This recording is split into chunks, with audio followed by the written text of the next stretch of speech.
Olá, queridos irmãos, bom dia, boa tarde, boa noite ou boa madrugada para quem está me ouvindo em diferentes horários. Que a graça do Senhor Jesus Cristo, o amor de Deus e a comunhão do Espírito Santo seja com todos nós. Na meditação de hoje falaremos sobre esteja sempre alerta, o inimigo ronda você. Antes de começar, gostaria de pedir que, por favor, que vocês pausem o vídeo agora e curta o meu vídeo. E quem não se inscreveu no canal ainda, aproveita para se inscrever agora. Já! Pausou, curta e quem não se inscreve no canal agora. Já fizeram? Ótimo! Quando o vídeo acabar, não esqueça de compartilhá-lo. É muito importante para que o canal vá para frente, que o YouTube possa oferecer nossos vídeos a outras pessoas.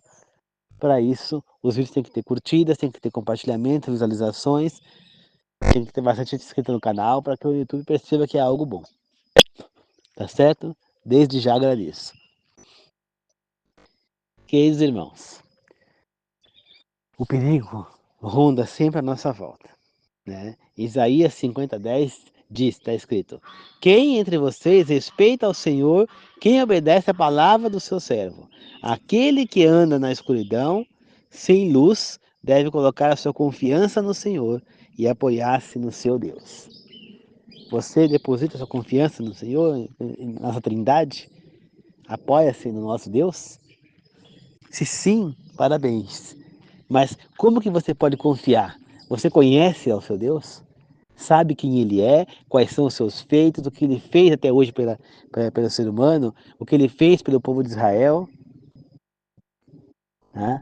Você, você já sabe quais são as penitências de quem é rebelde e quem não é? Você não sabe. Você não conhece o seu Deus. Como que você pode conhecer? Você já estudou a Bíblia inteira? Você já leu a Bíblia inteira? Faz estudos bíblicos regularmente? Não. Ora diariamente? Também não. Então você não conhece a Deus. Me desculpa. Tá? Você já ouviu falar de Deus, mas você não conhece. Então você não pode confiar. Entendeu? Se chega um conhecido, você nunca viu na vida, para o carro, te oferece uma carona, você vai entrar? Não. Claro que não. Porque você não conhece, você não sabe quem é, para onde ele vai te levar, o que ele está querendo, se não está com segundas intenções.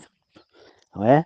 Agora, se chegar um conhecido com o mesmo carro, vai um conhecido seu, que você conhece, que você confia, parou o carro, você vai fazer o quê? Você vai entrar. Né? Tá te oferecendo carona, você vai aceitar. Não é? O mesmo carro, a mesma placa, tudo, o mesmo carro. Veio o carro com um desconhecido, você não aceitou. Aí o desconhecido foi embora, entregou o carro para o seu conhecido e você aceitou, entrou no mesmo carro. Então quer dizer, você só confia e aceita algo de quem você conhece.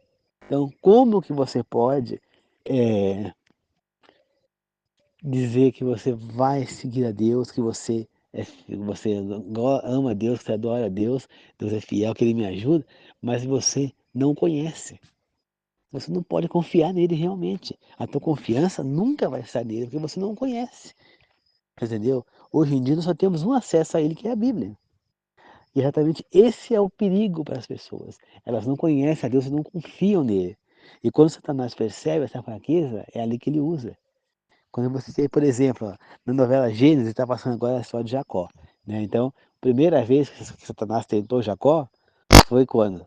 Ali na novela, quando o casamento dele com Raquel, e o tio dele o engana e troca por Lia. Ele casa com Lia. Jacó teria que fazer o quê? Aceitar a situação e viver com Lia. Mas ele tinha uma paixão doentia por Raquel. Né? E aí, na novela, aparece Satanás não segurar nenhum homem e aconselha ele a também tomar Raquel. Por quê? Porque Satanás, que foi um homem que ele conheceu no caminho. Né? Ele não sabia quem era, ele conheceu apareceu no caminho e era Satanás transfigurado. Então você vê ali, colocar o cara como sendo Satanás falando com ele. Mas pode ser qualquer pessoa que você conheça que ele utilize para te dar, por exemplo, maus conselhos. Aquele Satanás na novela está representando o quê? Uma pessoa que está vindo para te dar um mau conselho. Satanás vai pôr aquela pessoa ali e vai te dar um mau conselho. Depois Satanás fez o quê? Ele se aproveitou que Lia engravidava e Raquel não, né? E aí ele fez o quê?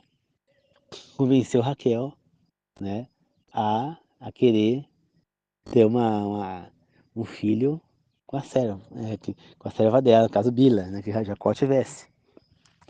E ele fez o quê? Ele convence Bila, através de uma pessoa também, que no caso da novela, uma pessoa que ela nunca tinha visto, de que ele conhecia uma pessoa, uma serva, que aceitou ser concubina e que acabou tomando o lugar da esposa, sabendo que Bila era uma pessoa ambiciosa, automaticamente ela caiu nessa armadilha, ela se entregou para Jacó, achando que ela poderia tomar o lugar de Raquel. Se nem a Lia não conseguiu fazer isso, acho que ela ia conseguir, né? Jacó não tirava Raquel da cabeça, né? E ela então se deita com Jacó e tem filhos com ele no lugar de Raquel. Aí depois Satanás faz o quê? Ele faz a mesma coisa com Lia. Põe na mente de Lia, através de conversa também, que vai passar essa cena hoje na novela Gênesis. Né? Tá passando na Record, quase 10 horas da noite. Põe na cabeça de Lia que ela tem que entregar a sua serva também, Silpa, para Jacó, já que Lia não estava tendo mais filhas. Tinha parado de engravidar. E aí Lia faz o quê? Vai pedir a Zilpa que se deite com Jacó. Jacó vai aceitar mais uma vez. Então, Jacó vem cometendo erros sobre erros, pois está sendo aceitando os desenganos de Satanás. Jacó tinha um exemplo lá com o avô dele, que se deitou com uma concubina e teve uma confusão terrível, que teve até que colocar a concubina e o filho com a concubina que ele tinha para correr do acampamento. Ele tinha um exemplo de que tanto o avô quanto o pai dele, Isaac, tinha uma única esposa, amavam a sua esposa. Você entendeu? Mas Jacó não. Jacó ele insistiu em ter mais de uma esposa. Né? Ah, mas ele foi enganado, ele tinha direito. Não tinha não, gente. Ele foi enganado, foi. Mas a regra de Deus é clara. Todo ter uma só esposa. Ninguém pode ter mais de uma esposa. Porque isso só vai causar contenda e confusão na família. Pode ver, 99% das famílias a qual o homem possui um segundo casamento, não dá certo. Dá sempre contenda. Eu vejo aqui, ó, na minha família, tem esses relacionamentos, né? Meu pai, por exemplo, ele tem outra família, ele tem mais dois filhos do primeiro casamento, entendeu? A minha mãe tem dois irmãos do segundo casamento do pai dela. A mãe dela faleceu, o pai dela depois casou de novo e teve mais dois filhos. É a mesma coisa que ser irmão completo? Não. Eu amo meus irmãos. Meus irmãos são meus irmãos, são os irmãos, pai e mãe para mim. Eles são meus irmãos, eu sempre chamo de minha irmã de maninha, sempre que eu ando falando com meu irmão, fala meu irmão, entendeu? Eu amo meus irmãos de verdade. Só que eu tive convivência com eles como irmãos? Não. Meus irmãos são muito mais velhos do que eu para começar, né? Eu tenho 35, a minha irmã vai fazer 62, meu irmão 50, amanhã, aliás, minha irmã faz 52, 62, e meu irmão tem 58. Aliás, ele vai fazer 58 em dezembro, mês que vem. Você entendeu? Então, é, como é que fala? Então, a diferença é grande. Nós não convivemos como irmãos, entendeu? Mas não fica exatamente a mesma coisa. Sempre tem uma contenda aqui, coisa lá, sempre acaba tendo, né? Graças a Deus, minha família anda vivendo muito bem, né? Eu com meus irmãos, meu pai, minha mãe, né? A mãe deles, infelizmente, já é falecida, mas andamos convivendo até que muito bem, eles vêm aqui e tudo mais. Mas já teve muita contenda, né? A minha mãe com os irmãos dela também já teve contendas, não tem o mesmo apego, assim, sabe? O irmão dela, por exemplo, tinha coragem de ir lá perto da minha casa, por exemplo, e não ir lá em casa. Não sei porquê, mas sempre há contendas, entendeu? Por exemplo, há situações que acabam em xeque. Você vê no caso de Jacó, as contendas que ele teve na família dele por conta das duas esposas das concubinas. Ele teve vários filhos, né?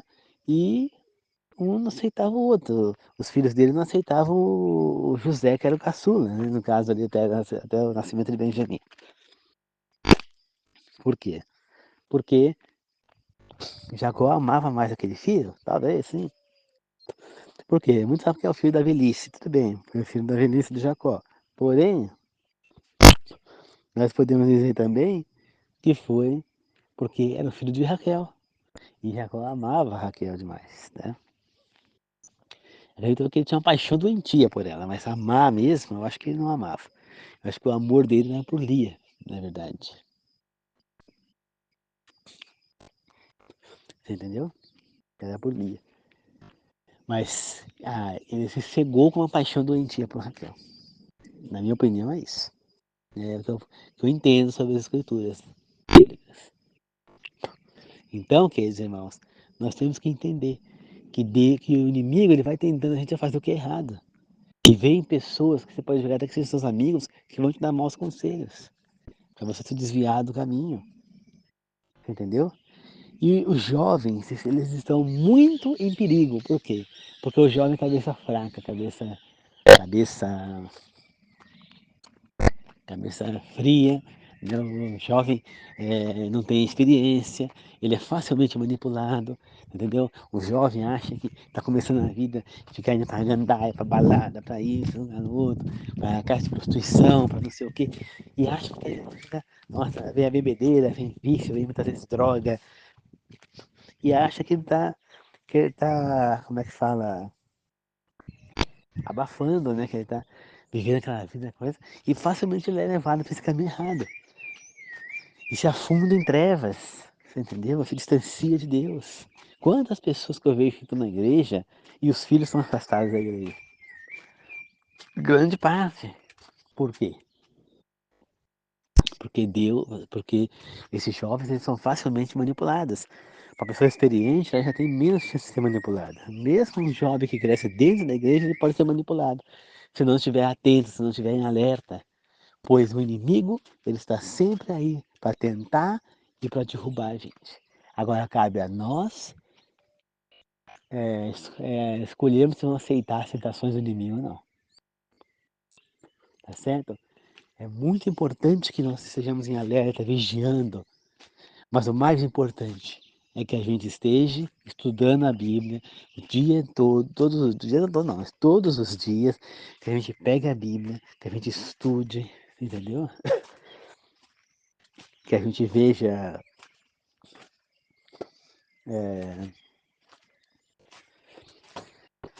como é que fala, Deus na nossa vida, que a gente possa chegar na,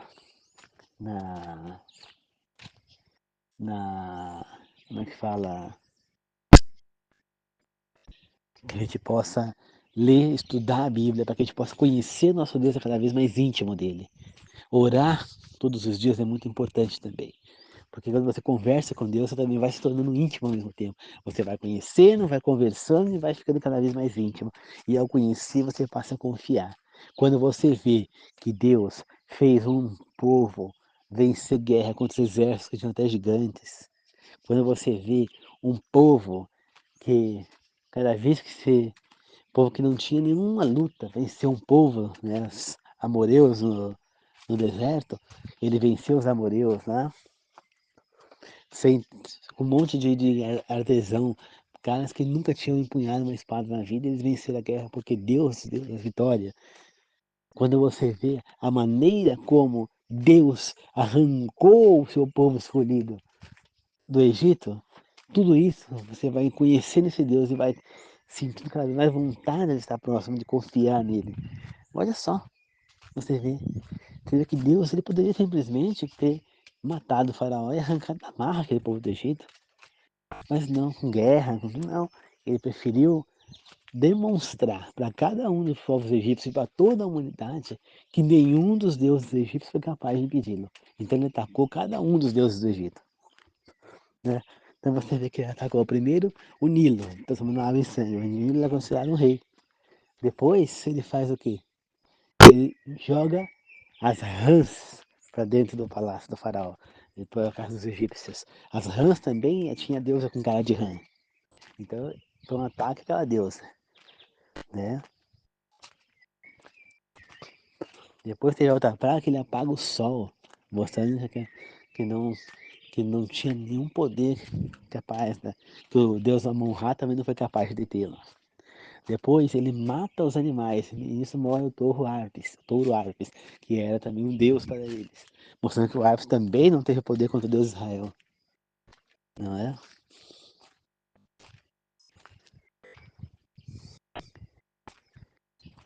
Então você vai vendo cada, depois no final, na última praga, quem é atacado é o Horus. O próprio Horus morre, porque o filho do Horus vivo morreu. O próprio faraó, que se dizia Deus, não foi capaz de impedir a morte do próprio filho, que também era o futuro Horus vivo.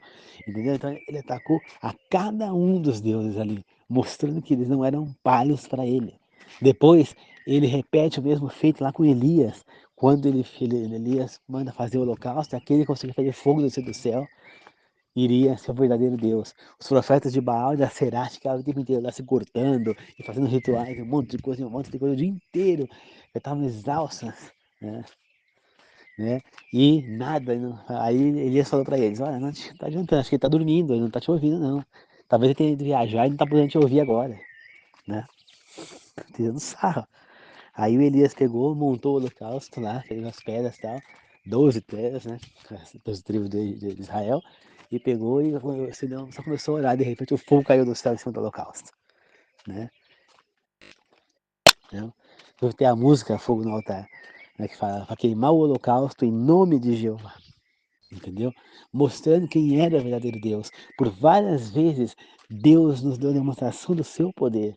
Quando ele para o tempo para que Israel ganhasse uma batalha, quando ele vai lá, quando Abraão vai lá com um monte de artesão e derrota 5 reis que tinham vencido 4, que tinham levado Ló como escravo, né? Tinham capturado Ló, levado ele e a família, tudo que ele tinha como escravo, ele ia pegar tudo que ele tinha. O que aconteceu? Esses 5 reis tinham vencido 4, né? E aí o que aconteceu? 4 reis não foram pagos para ele, exército treinado e tudo mais. Foi lá um monte de artesão que mexia com espada, que mexia com lâminas, que nunca tinham empunhado uma espada, foram lá e deteram Abraão, já velho, com perto de 100 anos, deteve esses 5 reis. Você acha que era possível isso? Hum? A Bíblia fala que anjos estavam à volta e cada vez que Abraão tentava matar Abraão, esses anjos não deixavam. Deus não permitiu que tocassem em um sequer homem de Abraão. Na novela, fizeram um morrer na novela lá, foi coisas que falavam porque era necessário para a trama da novela. Mas Abraão vai e volta vitorioso com espólio de guerra. Compreende, queridos irmãos? Portanto, esse Deus aqui mostra o seu poder. Quando Samuel ora e raios caem do céu na cabeça dos filisteus, olha o seu poder.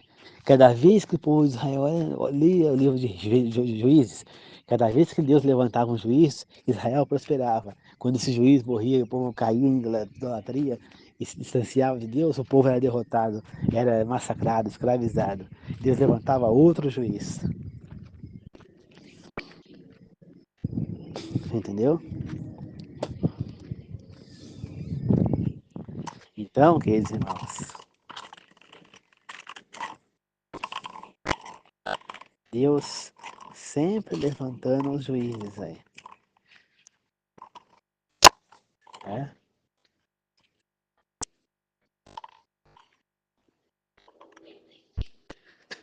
Então, mostrando quem era o seu poder. Né? Quando estava lá, o filho de uma viúva, morto, Elias foi lá e o ressuscitou. Tá? Quando tentaram matar Elias algumas vezes, fogo caía do céu e fulminou vários exércitos que iam contra ele ali.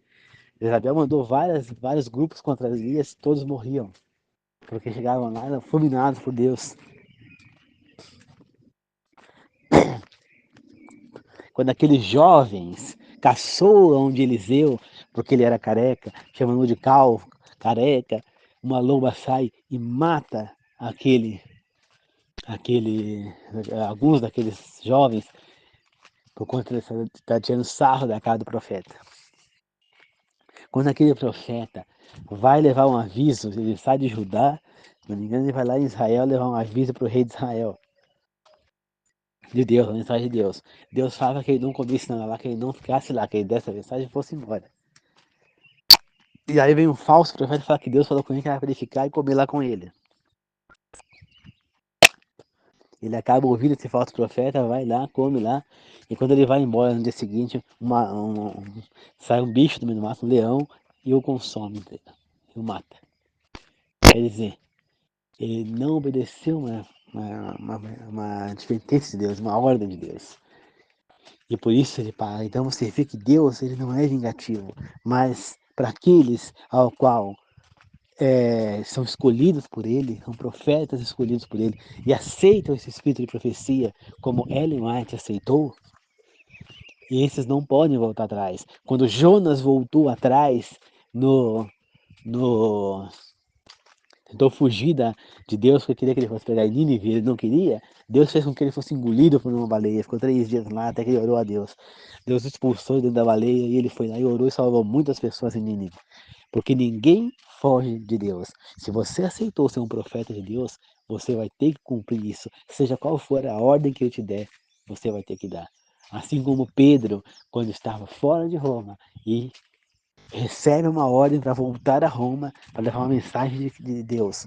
E quando ele volta lá, sabendo que se ele voltasse ele morria, e ele vai e cumpre a vontade de Deus e volta, e chega lá, ele é preso e morto, crucificado, cabeça para baixo na cruz, você morre. Como é que uma pessoa tem que agir? Assim como Pedro, não pode ter medo de morrer. Se tiver que morrer, que a gente morra pelo nosso Deus. Os apóstolos todos morreram para Deus. Se muitos discípulos, como Estevão, morreu apedrejado por Deus, levando a mensagem de Deus, levando o evangelho, nós temos que seguir o mesmo exemplo. Jesus Cristo morreu pregando essa mensagem também. E ele nos deixou o exemplo. Qual foi o exemplo de Jesus Cristo? O exemplo trabalhador. Ele trabalhava com o Pai como carpinteiro. O exemplo de pregador. Ele pregou para as pessoas. Ele teve seu ministério terrestre enquanto ele esteve aqui. Ele se batizou por imersão. Nós temos que nos batizar por imersão. Ele ele transformou a água em suco de uva e não consumia bebida alcoólicas nem as carnes imundas. Nós não devemos consumir nada, nem estimulantes que possam fazer mal à nossa mente. Tá certo? Jesus Cristo respeitou e amou a todos os semelhantes que estavam à sua volta. Assim como ele viu aquela viúva carregando um único filho morto no cortejo. Ele chora, vai lá e ressuscita o filho da mulher sem ao menos ninguém pedir. É assim que ele quer que nós façamos. Nós não vamos ressuscitar, até porque nós até poderíamos, mas nós não temos fé suficiente para isso. Né? E isso depende também da vontade de Deus, não só nós. Mas que nós possamos confortar as pessoas que estão. Não renegar a ninguém. Quando ele conversa com aquela samaritana e depois vai para Samaria, sabendo que era um povo que os israelitas rejeitavam, e que a maioria deles eram idólatras, né? Não eram tementes a Deus, ele vai e prega para aquele povo ao qual ele não conhecia, né? E leva a mensagem deles, salvando muitas pessoas em Samaria, dando um exemplo que nós não podemos rejeitar a ninguém. Então não é porque eu tenho a minha religião que eu vou rejeitar as outras igrejas, não. Todos são muito bem-vindos na minha igreja, na minha casa, entendeu? Mesmo não concordando com certas coisas, eu respeito a todo mundo. Se alguém quiser conversar sobre Deus comigo, qualquer pessoa em qualquer igreja, eu estou aberto a conversar. Compreende, queridos irmãos? Então, não é porque, por exemplo, eu não concordo com o homossexualismo, a Bíblia é muito clara quanto à abominação ao homossexualismo por Deus, mas eu respeito quem é, meu melhor amigo tenho parentes que são, inclusive parentes que já morreram e que eram, respeito a todos, entendeu? Respeito, recebo as pessoas na minha casa numa boa, entendeu? Eu só é, respeito a pessoa, né? E eu acho que eu não concordo com o que a pessoa está fazendo, mas eu respeito a decisão da pessoa, eu não posso impedir, entendeu? Se um dia eu tiver um filho e ele for falar, olha, tudo bem, você pode ser, mas você vai ser fora daquela casa, dentro da minha casa você não vai trazer ninguém, tá? Nem homem, nem mulher, tá? Eu acho que tem que ter um respeito ao lar, entendeu? Mulher, a gente só pode sair com uma mulher ou ter um relacionamento depois de casado. Esse é o meu ponto de vista. E é o que eu vou tentar fazer tanto com o meu filho quanto com a minha filha. Quando eu tiver. Seja filho ou filha. Você entendeu? Ó, e ó. Entendeu? Então, queridos irmãos, eu sei que é uma questão de respeito. Então, se ele quiser vir, ele pode até trazer a pessoa, se tiver um filho que foi namorado da minha casa, mas por favor, como amigo. Só que eu não quero saber de troca de carícias, de beijos, nada disso. Aqui eu respeito, eu não aceito isso na minha casa. Você entendeu? Na minha casa eu não aceito. Mas eu respeito e recebo qualquer um que vier na minha casa. Entendeu? Eu só peço o respeito, né? Porque eu acho que tem que ser respeitado. Ninguém é obrigado a aceitar. Que nem, por exemplo, nem homem nem mulher. Eu acho que tem que ter um respeito geral, né? Não é só questão de ser homem ou não. Qualquer um. Então, eu acho que tem que ter um respeito, né? Geral. Mas, queridos irmãos, eu aceito de boa. Agora, a gente tem que respeitar. Jesus Cristo não rejeitou ninguém que foi até ele. Romanos que estavam escravizando o povo de Israel foram até ele, ele curou. Ele curou um paralítico romano que estava numa cama, foi carregado pelos amigos que desceram ele lá na frente de Jesus. Ele curou um filho de um centurião romano que estava morto praticamente. Ele ressuscitou de longe, sem precisar tocar. Ele curou, ele ressuscitou o servo de um centurião romano que também adoeceu, entendeu? Então, quem queria até ele, ele curava, ele respeitou a todos que iam até ele.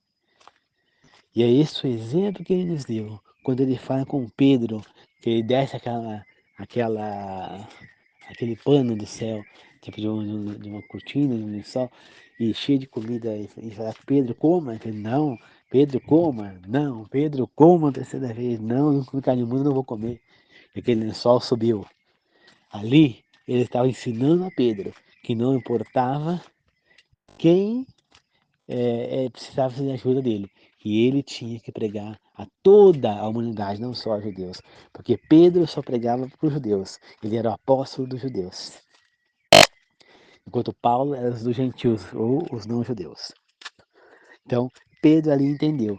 Logo em seguida chegou 3 servos do centurião Cornélios, e ele foi até lá, pregou para todas aquelas pessoas que estavam lá, que não eram judias, né? Eram romanas, não sei se de outras origens também, e todas elas, depois da pregação de Pedro, se converteram e receberam o Espírito Santo. Quando Pedro viu aquilo, ele compreendeu que a salvação para todos, que não era só para os judeus, que não precisava da circuncisão, que não precisava se tornar judeus para serem salvos, que Deus queria salvar a todos.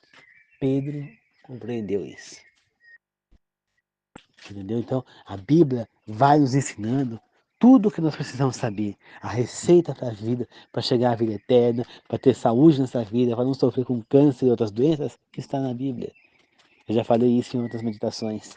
Então, vamos estudar a Bíblia. É a única maneira que a gente tem de conhecer a Deus, se tornar íntimo, confiar nele e conseguir ter força para resistir ao mal. Se você não conhece a Deus, você é facilmente manipulado pelo inimigo. Toma cuidado, pois o inimigo está querendo te destruir, está querendo te derrubar. Tá? Então, muitas vezes aquela pessoa vai, se batiza na igreja, tudo, e tá, coisa, tá naquela adrenalina, e amando a Deus, e querendo frequentar a igreja, fazendo de tudo para ir na igreja. E de repente, essa pessoa começa a esfriar, daqui a pouco não vai mais na igreja, não quer ir mais, e não sei o quê. E, e essa pessoa acaba por não ir mais e se distanciar da igreja de tal maneira que não frequenta mais, não quer saber mais nada, né? Então, por que isso acontece? Porque a pessoa se deixa esfriar. Eu mesmo já tive vários altos e baixos desde que eu me converti, só que eu não deixei esfriar. Eu tô sempre gravando. Quando eu percebo que eu tô esfriando, eu percebo que eu já fico com dificuldade para gravar essas mensagens. Mas, opa, eu preciso voltar. Que nem, por exemplo, eu ando um pouco distante da Novo Tempo. Por quê? Por falta de tempo para assistir.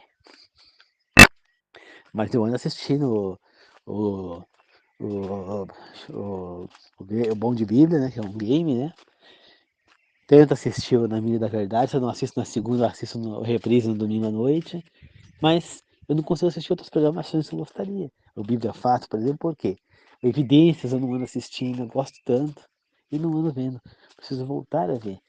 Acontece que é falta de tempo. Eu ando vendo novela Gênesis e isso me tira o tempo do novo tempo. Durante o dia eu tenho coisa para fazer e não ligo. Agora, quando eu estiver no quarto, eu vou ligar no novo tempo, assistir no novo tempo. Porque é importante que a gente tenha sempre contato com a palavra. Muitas pessoas, muitas vezes, simplesmente esquecem da palavra de Deus. Preferem ver porcarias, ver coisas mundanas. E quando é para ouvir um vídeo, assistir um vídeo como esse meu que eu estou gravando para vocês, as pessoas falam, não tenho tempo, não quero ver, tenho outras coisas para fazer, não dá. Mas para ver porcaria tem tempo, entendeu? Então é essa a diferença de uma pessoa que quer realmente servir a Deus e quem não quer. Quem quer ficar na mordomia, tá certo? Jesus Cristo não disse que seria fácil, tá? Se você vai numa igreja que prega que você seguir a Deus, que você vai ser bem sucedido, que você vai ser feliz no sentido, que você vai... Não, essa igreja está errada. Jesus Cristo não disse isso. Ele disse claramente, está lá nos evangelhos, que quem o seguir, quem se disse servir a ele, seguir a ele, iria sofrer muito até a morte seria. Tá? Por quê? Quanto mais você estiver no caminho certo, quanto mais você estiver fazendo certo, quanto mais você se fortalecer, mais o inimigo vai tentar te derrubar. Ele mais vai se revoltar e mais vai se manifestar na sua vida, como eu já falei em outras meditações. Já dei o exemplo daquele pastor que era forte e tudo acontecia, ninguém conseguia atingir ele. Satanás mandou que alguns demônios fossem tentar derrubar e não conseguiram. Perceberam que o forte dele era porque ele era organizado e tinha tempo para fazer as coisas. Então, Satanás não conseguia derrubá-lo. Aí, então, Satanás tirou o tempo dele, ele passou a ser organizado. Muitas vezes ele tira, como já falei na apresentação, oferecendo a pessoa, por exemplo, a esse pastor, mais um trabalho missionário, né, fazer um trabalho tal coisa, é uma coisa que é boa, e falar, uma coisa para missionário, eu topo sim. Só que esse trabalho acaba tirando tempo dele de estudo, de orar, e isso vai enfraquecendo ele a tal ponto que o inimigo derruba. Então, que nem, por exemplo, eu gravo essa mensagem e mando texto. Ah, mas eu posso então fazer estudo bíblico, eu posso mandar outro texto, eu posso mandar... Gente, eu não tenho tempo para isso. Eu não vou conseguir. Se eu exagerar, eu me enfraqueço. Tudo exagero faz mal. O estudo bíblico também exagero também faz mal. Tudo exagero faz mal. Até mesmo o estudo bíblico. Então você tem que ter um controle. Entendeu? Então, aquele pastor, ele tinha um controle, só que ele quis mais que podia. Então, eu posso fazer um trabalho missionário? Posso, mas eu já estou fazendo, então eu não posso fazer outro. Você entendeu? Eu tenho que ter um tempo para Deus, eu não posso deixar de ter esse tempo para Deus. Você entendeu? Que depois eu comecei a trabalhar fora e eu comecei a deixar de gravar as mensagens, né? Eu já tinha parado um tanto porque eu estava estudando para o concurso, depois veio, eu só continuei gravando, eu só não mandava para vocês, mas eu continuei gravando, né? Eu tenho um monte de mensagem aqui no celular que eu gravei, mas nunca mandei para ninguém, porque eu ficava gravando, mas eu queria mandar o texto, não conseguia mandar o texto, não mandava o áudio, e ficou, e acabei não mandando, né? Então, queridos irmãos, é como eu sempre falo para vocês. Deus, Ele é por nós. Quem será contra nós? Quem? Quem? Quem? Quem? Deus é sempre conosco. Nunca esqueçam dele. Nunca sejam sempre ao lado dele. Porque Deus é um só. Ele é amor, Ele é afeto, Ele é carinho. Ele é alegria, é felicidade, é justiça, é saúde. E Ele tem todos os predicados que nós queremos ter. E Ele está nos oferecendo que nós façamos parte da sua família. Ele morreu por nós para que nós possamos estar com Ele na vida eterna. Ele morreu no nosso lugar. Cabe a nós também fazermos o possível sacrificarmos por Ele. Jesus Cristo fez um sacrifício gigante. Que por mais que a gente sacrificasse a nossa vida várias e várias coisas para Deus, o sacrifício nosso é uma sementinha de mostarda, que dizem que é a menor semente que existe. É a sementinha de mostarda no meio do universo. Entendeu? Então, nosso sacrifício é uma sementinha de mostarda. O dele é do tamanho do universo. que é infinita. Então, olha só essa frase, é muito forte, porque é exatamente isso. Não é porque você sacrificou que você acha que equilibrou, não. Qualquer sacrifício que você faça, mesmo assim, ainda é pouco. Então, nós temos que nos sacrificar sim. Eu me sacrifico a não comer carnes imundas, no caso a carne de porco, que eu amo, no feijoada, essas coisas. Por quê? Porque para mim é mais importante a Deus. Então, mas esse meu sacrifício não chega nem aos pés do que ele fez. Mesmo que eu morresse por Deus, mesmo assim, ainda não seria, não chegaria ao sacrifício de Cristo. Nada que eu fizer nessa vida chegaria ao sacrifício de Cristo. Nada, nada, nada, nada, nada, nada, nada, nada. Portanto, nós temos a obrigação de nos sacrificarmos por Ele, assim como Ele nos sacrificou por todos nós. Não esqueçam disso, queridos irmãos. Tá certo? Vigiai. Fiquem alertas, porque o inimigo está querendo te tentar, está querendo te derrubar. Ele está pertinho de você, como está pertinho de mim aqui. Ele está em todo lugar. Assim como Deus é onipresente, é onipotente, é onisciente, o inimigo também é onipresente. Ele está em todos os lugares, porque Satanás ele pode não estar em todos os lugares, como Deus, mas os seus demônios estão. São milhões e milhões de demônios. Então, eles estão sempre por aí atacando a gente. Para quê? Para que nós possamos nos enfraquecer. Então, ele aproveita uma brecha, um erro, para nos enfraquecer. Lembre-se disso e tome cuidado, porque Deus, ele nos ajuda. Se você confiar e entregar em Deus, os seus anjos farão uma volta sobre nós, sendo que nós não enxergamos. E não deixarão que os demônios possam chegar até nós. Agora, se você não confia nele, se você não conhece, você não tem como, os anjos não têm como lhe proteger. O Espírito Santo não tem como lhe proteger. Pois você precisa conhecer a Deus para dar íntimo dele. E somente estudando a Bíblia e conhecendo quem é ele, quais são os seus poderes, quais são as suas características, tornar uma pessoa íntima dele e fazer orações diárias, depois de comer, depois de jantar, depois de comer do almoço, depois de jantar, depois de tomar café da manhã, antes de sair para o trabalho, quando chega no trabalho, quando você vai sair do trabalho para casa, quando chega de volta em casa, antes de dormir, ao acordar. Sempre agradeça a Deus por chegar em segurança. Mesmo que tenha ficado em trânsito, agradeça a Deus por um livramento. E nem, por exemplo, eu tive um livramento por poucos segundos aqui em Terça-feira. Eu parei no mercado para comprar pão, né? Aí peguei lá, peguei o pão, tudo. Quando eu saí do mercado, eu fui em direção para frente com o carro para dar a volta numa pracinha que tem para pegar a rua, para fazer o contorno, né, retorno e voltar para ir para minha casa. Quando eu estava correndo no carro, assim que eu passei, coisa de um segundo depois, veio um ciclista lá e capotou com a bicicleta e passou atrás do meu carro. Tipo, me livre que ele não atinge meu carro. Então quer dizer, ele poderia ter provocado até uma tragédia. Se essa bicicleta voa em cima do meu carro, podia bater no vidro, quebrar o vidro, cortar o pescoço de alguém, o meu, da minha mãe tá dentro do carro. Então olha o livramento que Deus me deu ali. Tá entendendo? Deus me deu um livramento. Então, às vezes, se eu ganho esse um segundo, eu estava perdido. Então, às vezes, um segundo que eu perdi em algum lugar, me deu esse livramento. Compreende, queridos irmãos? Então, agradeça. Ah, estava no ônibus, quebrou o ônibus. Agradeça a Deus por ter quebrado o ônibus.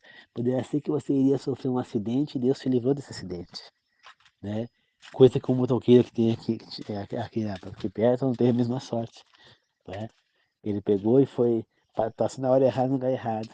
Né? Tinha dois caminhões, né? E ele foi, não sei se ele foi ultrapassar os caminhões, o caminhão foi ultrapassar o ônibus. E ele veio o caminhão, veio a direção, ele se assustou, virou a moto, e a moto caiu e foi arrastando. E ela foi parar embaixo do ônibus, estava parado do lado do caminhão, que estava e ele morreu na hora. Entendeu? Se ele tivesse passado ali um minuto depois, 2 minutos, possivelmente ele não tinha morrido. Então, mas por que Deus não deu esse livramento para ele? Talvez porque ele não tenha confiado em Deus, talvez porque ele não tenha permitido que Deus desse esse livramento para ele. Porque Deus não obriga ninguém a nada. Você entendeu?